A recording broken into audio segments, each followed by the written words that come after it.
हमारा रे प्यार में सीधे मारब गोली कपार में।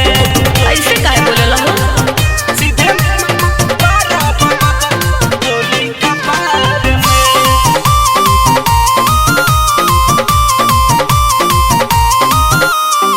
देखी जमाना रंगदारी रानी करब जहिया छल हो।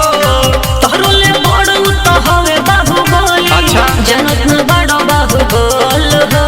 ई बात बा बुझल देखी जमाना रंगदारी रानी करब जहिया छल हो।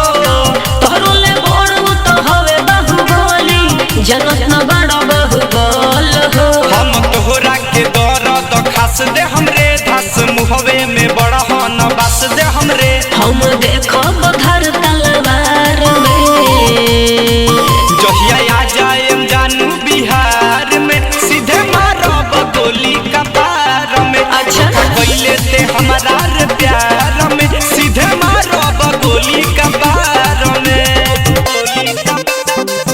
सीधे मारब गोली कपार में। मिक्स बाय मालिक रिकॉर्डिंग स्टूडियो बड़े अमर गोपालगंज।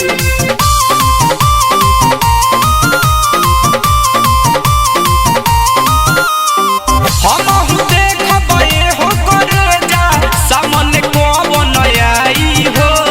परबजे पाला त भोप देह भाला तोहके देह मुआई हो।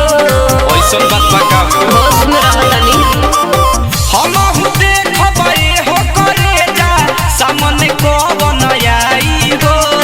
परबजे पाला त भोप देह भाला तोहके देह मुआई हो। कितना पानी में बानी तू जान जाइबू लवरेंस के पावर मान जाइबू। साहिद सुपर जाने लोग जवार में जहिया आ जाएम जानू बिहार में सीधे मारब गोली कपार में। अच्छा कोई लेते